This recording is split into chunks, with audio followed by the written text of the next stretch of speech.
Hello, everybody in podcast land. I'm Dr. Ted Thatchencary, and this is MD Roundtable, a podcast about collaborating and learning from other healthcare professionals from all over the globe. We are all so much more connected due to technology. We have so much to learn from each other.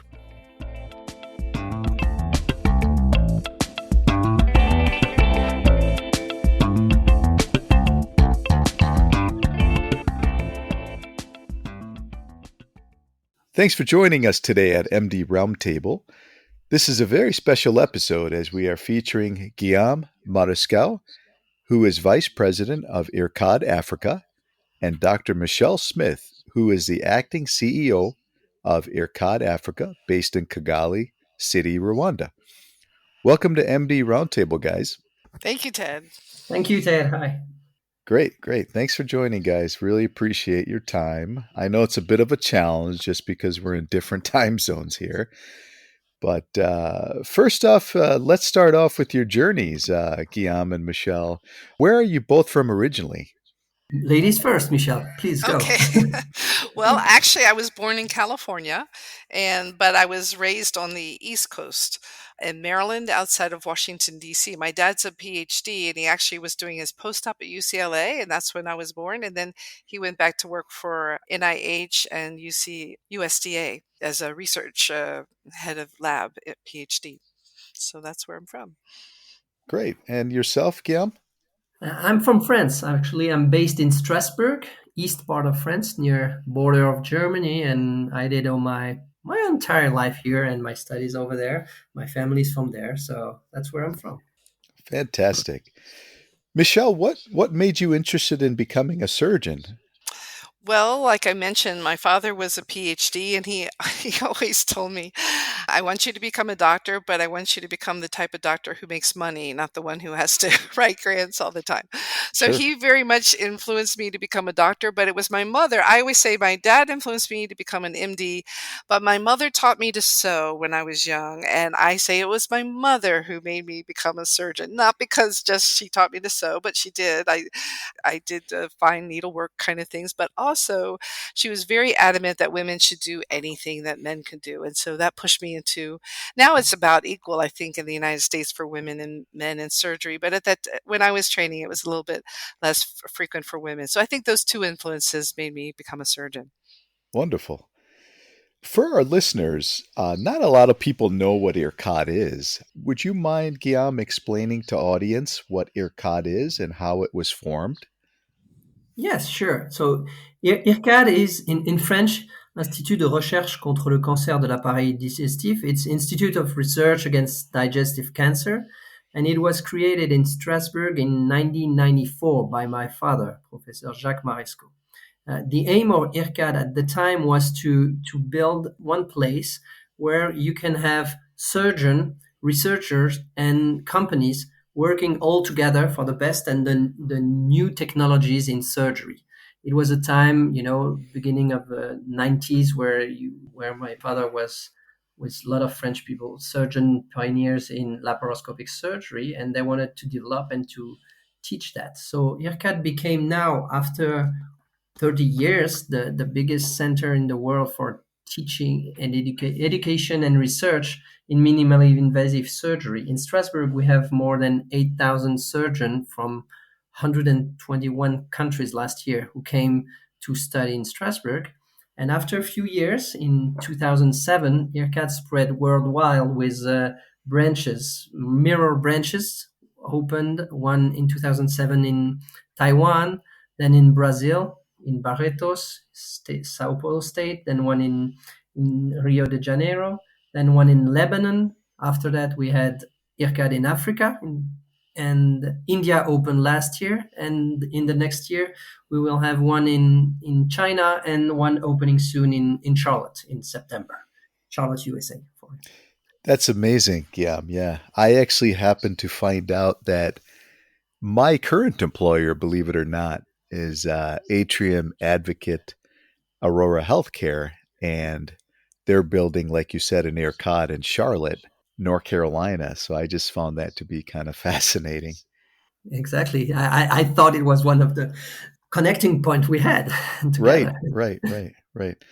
I'm just surprised, like, not many people have heard about this in the US, so that's why I wanted to kind of highlight you guys and get the word out because I think it's fantastic what your father created. So I just want to make this clear. This is not, it is not an NGO or a volunteer organization, correct? Actually, well, in France, IRCAD is called an association loi 1901. That means an association with no benefits. They don't need to have any benefits. In Rwanda, the same status that we have in France, in Rwanda, it's an NGO. It's called an NGO. It's Mhm. recorded as an NGO, but Okay, we're working like an association and for all that. got it. And Michelle, very interesting how you ended up with IRCAD. Can you sort of share for our listeners how that happened and how you ended up in Rwanda? Yes, I'd be glad to. In the early 2000s, I actually finished my residency in New York in the United States. And then I decided I wanted to do a fellowship in minimally invasive surgery. And I actually went to IRCAD France in Strasbourg. And I did 2 years there with Professor Marescaux, Guillaume's father, as the lead. During that time, we did is now considered, a famous operation, the Limburg operation, which is the transatlantic robotic telesurgery operation where Professor Marescaux was in New York. And I happened to be the fellow scrubbed by the patient's bedside in France and did a laparoscopic gallbladder removal. Wow. So that was a very, very exciting time. Yeah, it's published in Nature. And so that was a very exciting time. And what it was interesting about that, too, even though I was trained in the United States, the robots, although they came from the United States, were not you couldn't use them yet in the United States. They were doing the trials in Europe. So I was actually one of the first American surgeons trained in robotic surgery. And that was many years ago now, the operation was 24 years ago now when we did it. Well, 23 or so. And so that's how I got started in IRCAD. And then I did my career in minimally invasive surgery, and I was in UC San Diego, UT, and San Antonio, and actually worked in China for some years. And then when my son went off to be in university, I said, I'm ready for a new challenge. I'm going to go back to IRCAD France. I wrote to Professor Marescaux and said, hey, do you have some space for your old fellow to come back? And I also do quite a bit of endoscopy, and IRCAD France is one of the few places that's working on a robotic endoscope. And that was my intention. So he said, "Sure, Michelle, come on back for a year and do visiting fellowship for a year." So I came back and in October in 2023, and that was he had just come back from opening up IRCAD Rwanda. And he mentioned to me, "Oh, I'm so excited about this IRCAD in Africa, but I'm a little bit worried because they don't have a full-time surgeon to stay and run the courses full time. Even though the president's a surgeon, he's not on site all the time." And I immediately said, "You know what? I'll go."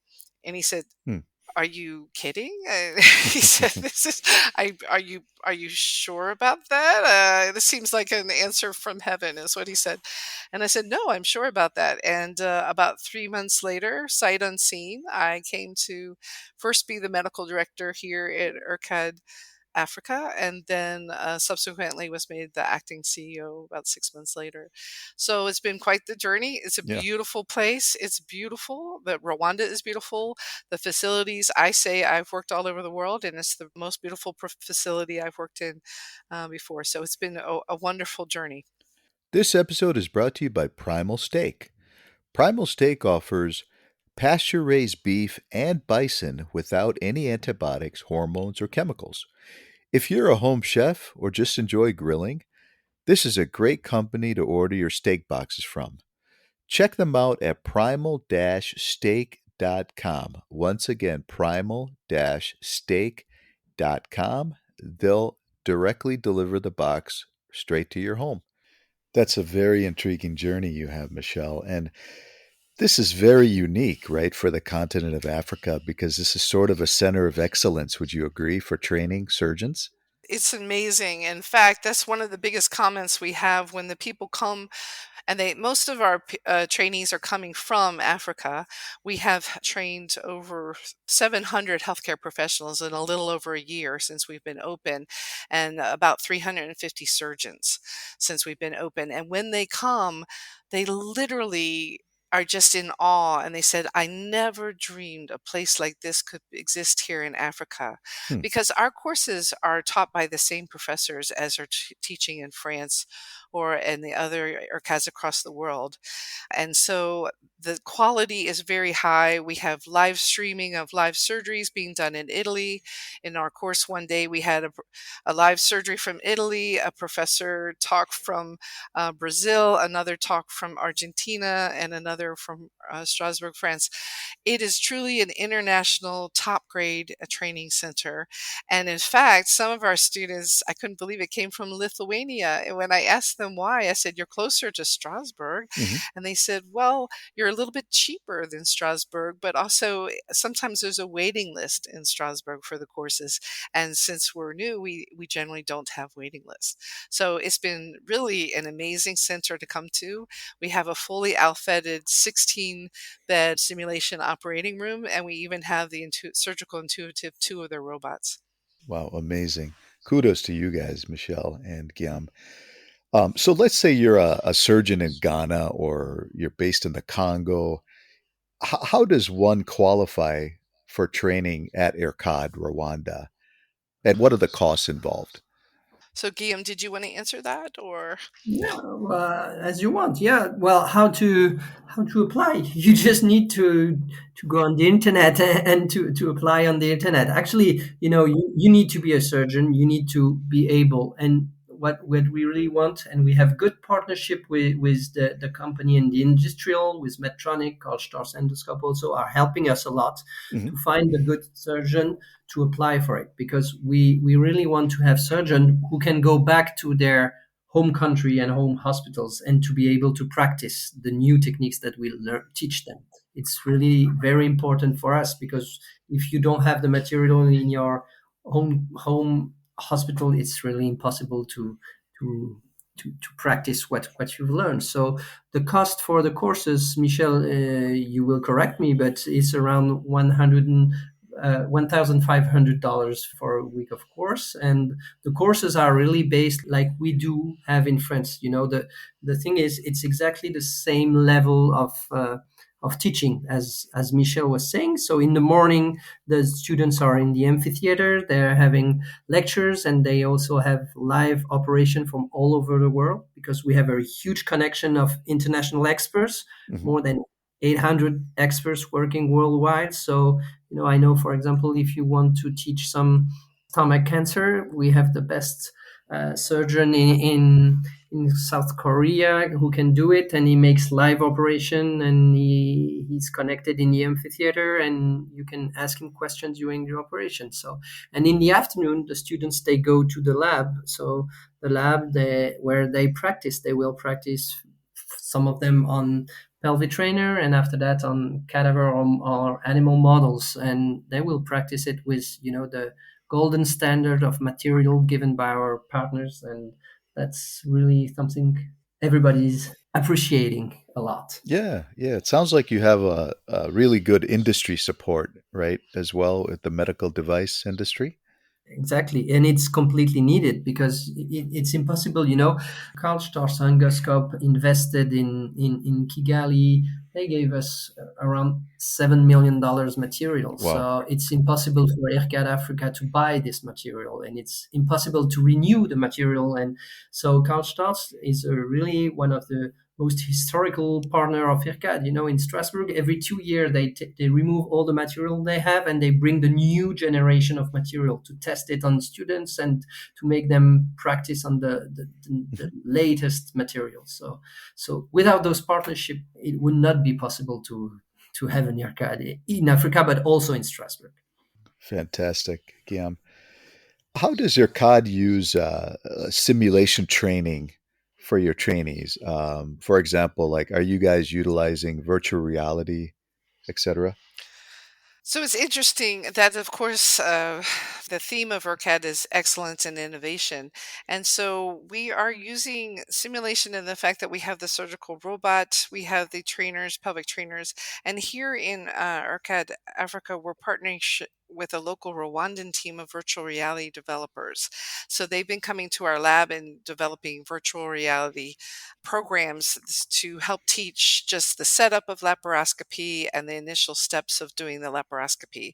So this is one of the things that we're doing with them. The other thing, I think it's also important to note, we're actually working with AI. We're unique because we have a group of engineers here in Rwanda Mhm. who are working directly with the engineers in France, excuse me, we're working on an AI project of ultrasonography because ultrasonography is readily available all across the world as opposed to for, say, MRIs or CT scans. You can go to any district hospital here in Rwanda or throughout Africa and you'll find an ultrasound. And the project that they're specifically working on here, and we're working with a hospital that's right next to us, which will soon be Sashuke Major Hospital. We are taking fetal biometrics and taking the measurements, and then they'll be calculated automatically so that untrained or low skilled users can actually do the ultrasound on a pregnant woman and get important information about the gestational age, nutritional status of the baby, and any other anomalies or problems that may occur pre-delivery that can then be referred early. We've done over, I think we're almost 250 patients now that we've done our AI engineering.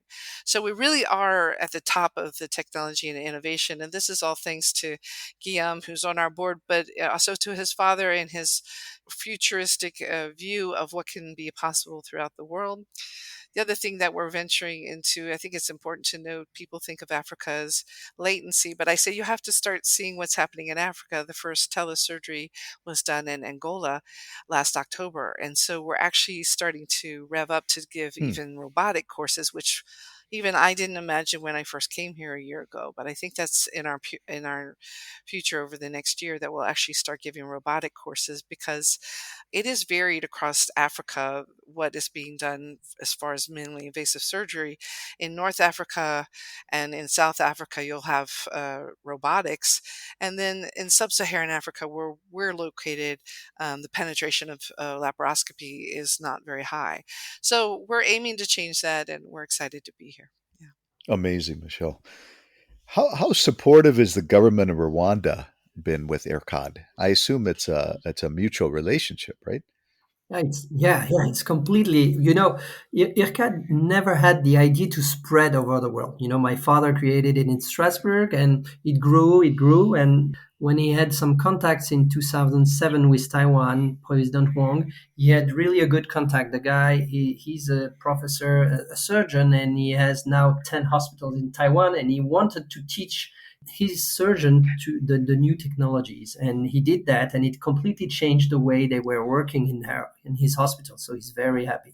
So after that, it's only, I always say, incredible encounters that make that, and that was exactly the case with President Kagame, because the government of Rwanda and President Kagame wanted to have an IRCAD in Africa. I knew in Rwanda, I knew pretty well the country because I was doing humanitarian as I'm a dentist in Rwanda. And one day when they asked, I organized all the visit to Strasbourg, and Mhm. they say, we want that in our country. We need to be on top for those new technologies and on top of medicine. So that's how it began. So the government paid for the building, paid for the land, and is actually helping us a lot with the daily budget of the institute. And that's how it's supportive. But it's really a big will from President Kagame, who's a real visionary guy.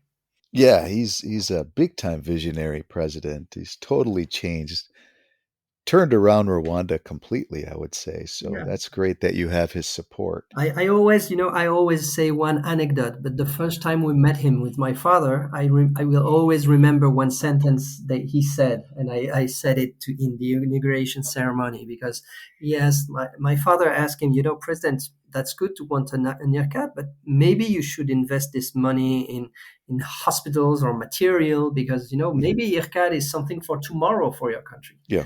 And he looked at us and he said, Professor, I'm the leader of a really poor country.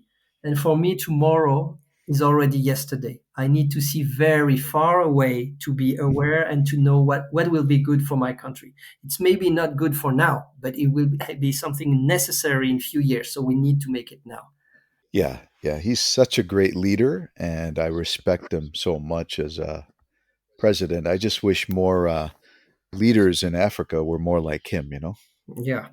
But, anyways, so what has the data shown regarding the surgeons that have gone through IRCAD training programs? Has it shown to reduce surgical errors? So that's an interesting question and actually quite difficult data to show. What I can say Mhm. is that we have done 3 to 6 month follow up to look for implementation of the surgical skills. And I'm happy to report we have about an 87 to 100% penetration with our students who are our participants who go back afterwards, that they say that they use the skills in surgical and surgery in the theaters after they go back to their home country or here in Rwanda. It's also very fun that we keep in contact with our surgeons because anyone who's worked in Africa knows that sustainability and implementation are the big issues here. So we're very much wanting to make sure that what we are teaching is being implemented. So we do follow the surgeons and we encourage them to stay active on our WhatsApp groups. So what we do when they come to the course, they're enrolled in a WhatsApp group, and then we will talk about courses that we're bringing, but also share perhaps pertinent literature, but also we send out a 3 and a 6 month follow up for the surgeons who've trained here to see have they actually started using our skills. And even industry has backed it up. So we've done our own surveys and we have 87% implementation. And I know at least one of those surgeons, because he's come to two of our courses, and I can report I watched him the first time and I knew he was very much a beginner. And I was really happy to see the second time he was better. So I asked him, do you have a laparoscopic tower in your hospital? And he told me, no, but we're getting one soon. Hmm. So I just want to be prepared for that. So I was really happy to see that. But even our industry partners have done follow up and they're having really a very high rate of implementation. The other fun thing is on the WhatsApp groups, we very much ask them to tell us when they've done their first case. So one of our graduates who actually has come back several times, he shared with everyone when he had done his first laparoscopic appendectomy. He was very excited, sent pictures and everything, and everyone was encouraging him and saying, this is great. And then a few months later, he was saying, and now I'm teaching our students and residents to do that. So we couldn't be more thrilled about that. We even have one guy who started his own teaching program after coming here and learning from IRCAD. And then he went back and replicated that in his country and started sending his residents to our program so they could start help propagating it throughout their country. So it's been a very fun time for us to see the how we've been able to change the practice, at least in starting to in a small way, and that we Hmm.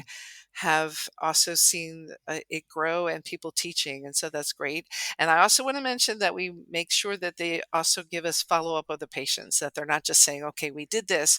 I said, okay, but we need to know how did the patient do? How long did they stay?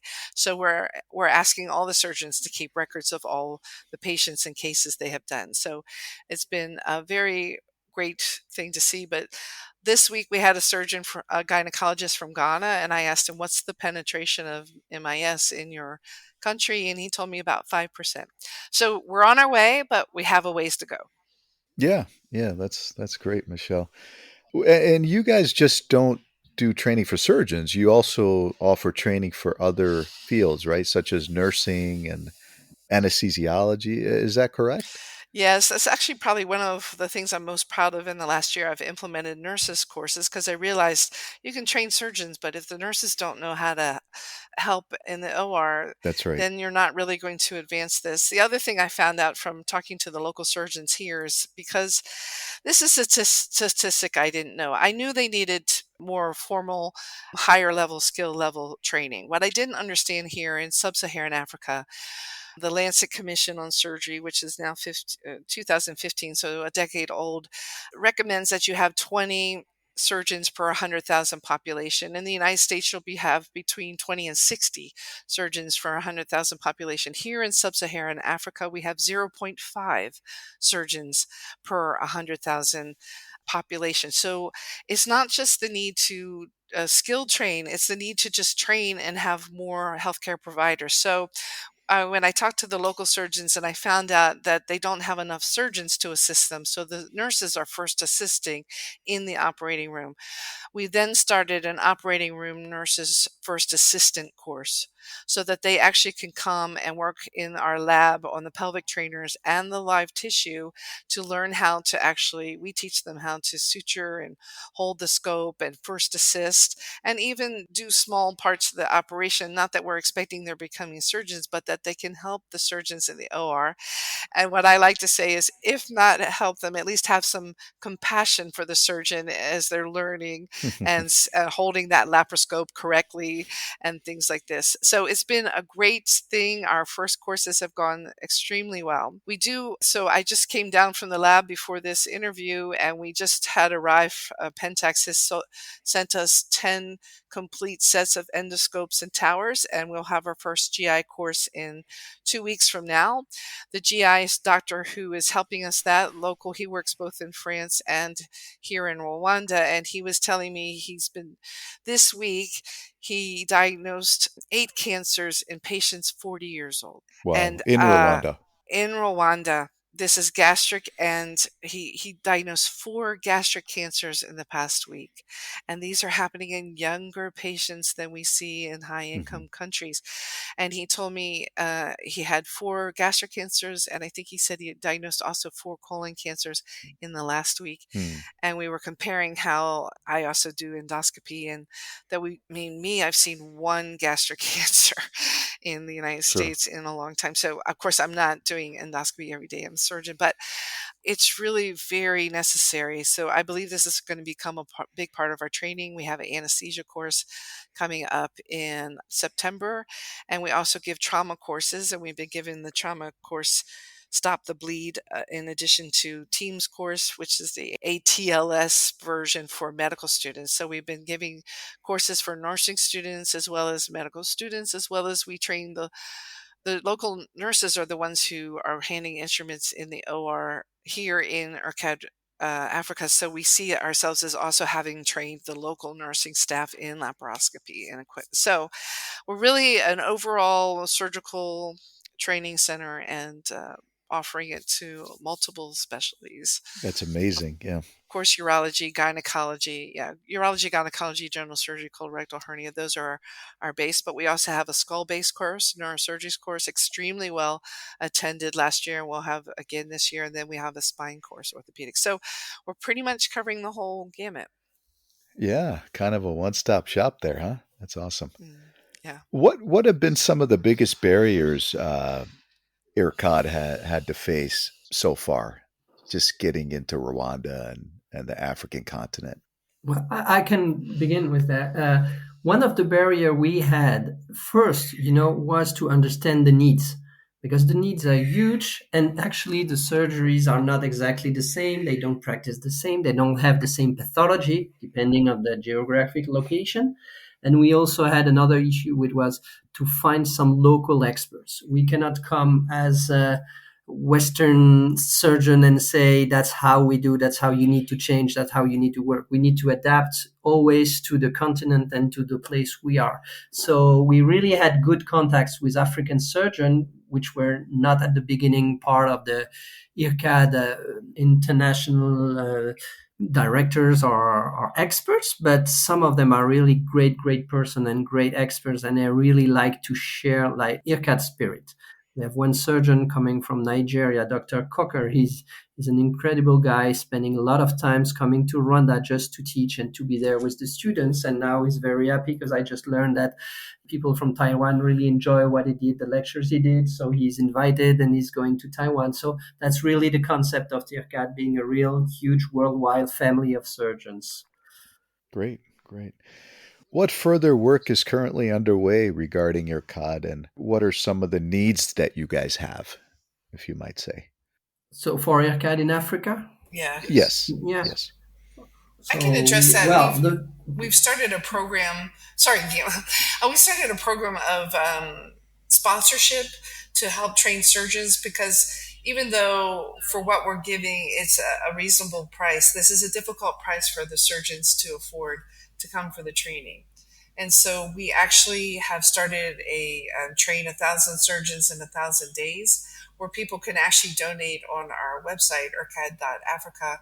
There's a donation button where they can actually give anything, $5, whatever, to help sponsor surgeons to come to train. And that's been one of our biggest issues is the surgeons, if they're not sponsored by industry, it's very hard for them to be able um, to come to our training often, or a lot of times they want to come more than once. And so you can imagine that might be something special for them. So that's been one of our challenges. I'm going to let Guillaume address other challenges.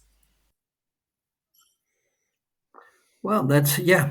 Money is always the problem, as I as I always say. So, and Rwanda is not really different, because if you want to keep the same standards of courses and to bring international experts to Rwanda, they come for free, but you need to pay the plane tickets, the accommodation. You have all the things to do around that makes the cost of a course is really expensive, and we cannot ask the surgeon to pay that cost. So IRCAD in Africa as an NGO is really looking for funding, for grants from everywhere to be able to fulfill the goal that he has. That's to change the way of thinking and the way of operating Sure, for sure, surgeon yeah. in Africa. I would just add, here in Africa, some people would say, well, why are you, they can do open surgery. Yes, but the laparoscopy has been shown time and time again to decrease the infection rate as well as the time to return to normal activities, including work, as well as decrease pain. And when you consider the economic burden that happens all over the world, but especially here in Africa, if the breadwinner is having surgery, if they are able to leave the hospital faster, decrease risk of having a complication of an infection, this actually impacts the whole society and certainly the family unit. So this is something that we really feel is a very good service to have and to educate and help the surgeons to learn these techniques to benefit the patients ultimately. We had several, even one of our staff here, his wife had laparoscopic surgery and she was so happy. She was back to work within a week. And so I think that we can't neglect to say that this is actually very beneficial for the society at whole as we move towards minimally invasive surgery. And I think that the barriers have been the same as they were in the United States, where people said, well, the older surgeons maybe didn't know the techniques, and so they didn't know how to train. There was CASEXA, which is the East African College of Surgeons, did a survey about why people weren't doing more and laparoscopic endoscopic techniques. And one of the major reasons was lack of training. And so for us to be here in sub-Saharan Africa, located, not a lot, many people come, but often will come for a short time and then leave. I think the genius of what's happening here with IRCAD Africa is actually we're on the continent. We're not going anywhere. It's a Hmm. beautiful building. I invite everyone hearing this to come visit us. It's amazing, beautiful structure, and also an amazing lab. And it's the best. It's the largest outfitted tissue lab in Africa, actually, with 16 bed and fully operational with Medtronics and Storts and now Pentax, top of the line Wow. equipment. So I think that we can't negate the impact that we're having here and will have for many years to come. Yeah, yeah. Thank you for explaining that, Michelle. Just shifting gears, what are some of your interests outside of work? Michelle, would you like to start? Well, I love to hike, and this is a great place to do it. I'm a big swimmer, and I've actually been able to find a local gym. And of all things, I could never have imagined this in a thousand years. I've started to learn how to golf here in Rwanda. They have Oh, a wow. beautiful golf course, and I've started taking golfing lessons, and I love it. So those are and of course, travel. I love to travel. One could guess that, I suppose. Great, great. And yourself, Guillaume? Oh yeah, I'm like Michelle. I like to hike. I have the Alps are not so far, so winter skiing in the Alps is really a good moment, and in the summer having big hikes and refreshing your brain and your head by looking at great views Yep, is that's something I important. really enjoy. What is the one thing that you would like to highlight about Rwanda for those that might be interested in visiting the country? Go. I would only say go. I discovered it 15 years ago, and it was really, I really was really shocked because I didn't expect the country to be like that. But it has changed so much. It's really. I've heard your previous podcast. I know you've already discussed, and you know a lot of things about Rwanda, Ted. And I don't know, but I don't think you've already been there. But you really should go there because it's really I an haven't been incredible there, but country. I would Really love to incredible. visit, IRCAD, the facility in general. That would be amazing. I I think Such you a should safe, talk about safe. it's Com- known as the no, country of a thousand hills, and it is a thousand hills. The other thing that's interesting about it is it's about 75 degrees year round. And you wouldn't suspect that because we're not too far from the equator, but we have a high elevation of about 4,000 feet. And so it's actually very cool and temperate most of the year. Yes, a few cool mornings and evenings. Yes, a few hot days, but overall it's just a beautiful thing. And the one thing I'm surprised, Guillaume, you haven't mentioned the gorillas, because I believe that's one of the reasons you came. exactly. That's the reason why I came the first time for my humanitarian mission. I had a further resident of my father who was in Rwanda in '96, and he met Diane Fossé, and he wanted me to come to see the gorillas with him and her. We didn't manage to do it. So one day he came to me and said, "Okay, I have a debt with you. You should have been in Rwanda 20 years ago. Would you like to come back with me and to work as a dentist for the whole week? And during the weekend, we will see the gorilla." And well, I did it already, and it's really one of the greatest experience you can have meeting those animals in the wild, and it's really Yeah, incredible. So sounds beautiful. amazing. Well, before we wrap up, is there anything you'd like to share with our listeners? Also, how can someone reach out to you if they have questions? Well, they can go to it might be easiest for them to remember the website is IRCAD.Africa, IRCAD.Africa, and then they can put information at there, or my email is michelle.smith@ircad.africa. Pretty easy to remember. So welcome for them to write to me. We have research projects and taking students and researchers who are interested to come for short term, long term, because we have lots of projects going on here of interest. And I think I'm also on LinkedIn, Michelle Smith, MD. Great, fantastic. I'll also include that in the show notes, Michelle and Guillaume. So, well, thank you so much, Guillaume and Michelle, for your time and being a guest on MD Roundtable. You guys are truly inspiring and keep doing the great work you do with IRCAD Africa. Thank you so much again for your time. Thank you, Ted. Very much enjoyed it. Thank you, Ted. All right, have a good day. You too. Thank you. Thank you. Folks, if you enjoyed that episode, don't forget to leave a review of MD Roundtable Podcast, and don't forget to subscribe. Also, if you want to reach out to me with any comments or questions, feel free to go ahead and email me at drtedthatchandcarey@gmail.com. Once again, drtedthatchandcarey@gmail.com. I will also leave the email contact in my show notes. Thank you again for joining me. Have a great day.